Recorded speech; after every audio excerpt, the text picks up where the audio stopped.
어제 대통령실 경호원들에게 끌려나간 진보당 강성희 의원이 경호처장을 파면하고 대통령이 사과하라고 요구했습니다. 야권도 일제히 목소리를 보탠 반면 여당은 사과해야 할 사람은 강 의원이라고 맞섰습니다. 또 경호원이 강 의원에게 직접 폭력을 휘두르는 것처럼 보이는 장면도 있다는 주장이 나오면서 경호처가 공식 반박하는 일까지 이어졌는데 최규진 기자가 보도합니다. 대통령실이 강성희 의원의 퇴장 조치 과정이라며 공개한 30초짜리 영상입니다. 강 의원이 악수를 나누는 윤석열 대통령에게 무언가 말을 계속하고 경호원들이 제지하기 시작합니다.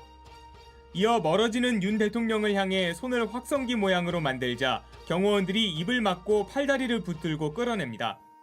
진보당은 강 의원이 손을 놓아주지 않아 소동이 벌어졌다는 대통령실 주장이 거짓이었다며 법적 대응을 예고했습니다. 윤 대통령이 사과하고 경호처 책임자를 파면하라고 촉구했습니다. 현직 국회의원의 입을 틀어막고 짐짝처럼 끌어내는데 힘없는 국민들은 어떻게 대했겠나 절망스럽습니다.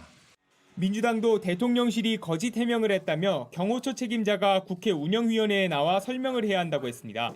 국민들의 청각을 시험하더니 이제는 시각까지 시험하고 있는 상황인 것 같습니다.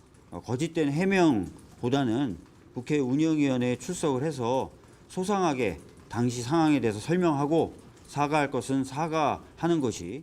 반면 국민의힘은 강 의원이 윤 대통령에게 공개 협박을 한 것이라며 오히려 사과해야 한다고 했습니다.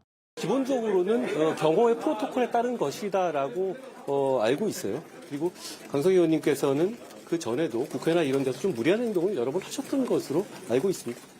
진보당은 또 경호원이 강 의원에게 폭력을 가한 것처럼 보이는 제보도 있다며 사실 확인을 하겠다고 했습니다.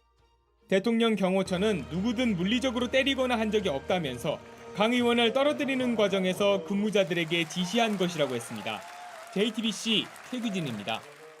안녕하세요. 뉴스룸 앵커 한민용입니다. 오늘도 JTBC 뉴스룸을 시청해주신 여러분 고맙습니다.